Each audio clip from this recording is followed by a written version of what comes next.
Here with head coach of the women's tennis team, Brandon Padgett. And coach, difficult weekend this past weekend, lost 4-3 at Toledo. But just briefly talk to me about what you saw from the ladies this past weekend.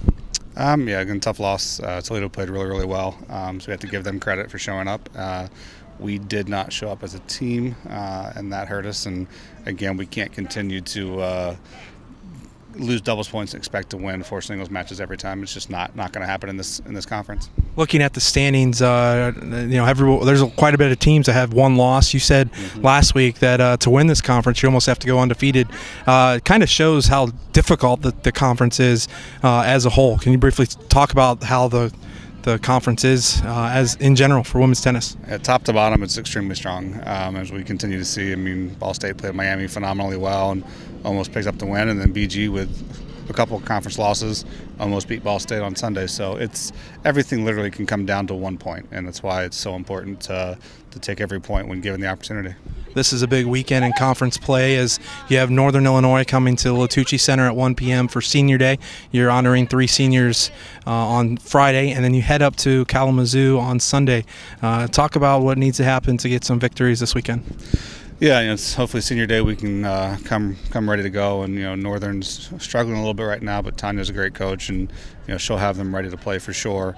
And Western's again one of those teams with one loss that was close, and they played Buffalo extremely strong, and it's going to be a fight up there. We expect to be outside, so it's going to be interesting for both of us because neither one of us, I'm sure, have been outside much this spring. So.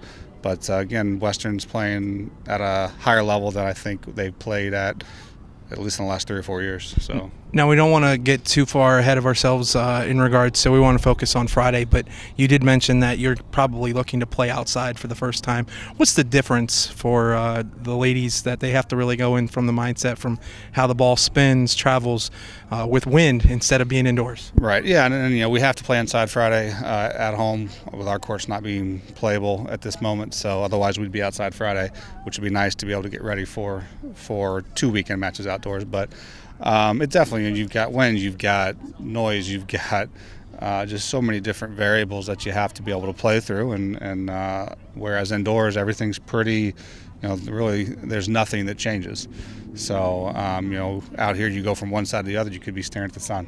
So it definitely makes it more interesting and more challenging. And then coming back to Friday, again, we're going to honor 3 seniors. What have they meant to you and your program being here over the past few years? Yeah, it's Senior Day is always tough, and having 3 is a lot. But it's going to be a great day for them and a great day for us. Anytime you have people, the quality of people that we have here, it's always tough to lose them. Coach, appreciate the time as always. Good luck this weekend. We look forward to talking to you on Friday after the match against Northern Illinois. Thank you. For Zips Digital Network, Chad Welker, and be sure to be at the Latucci Center Friday at 1 p.m. It's Senior Day for the Akron women's tennis team.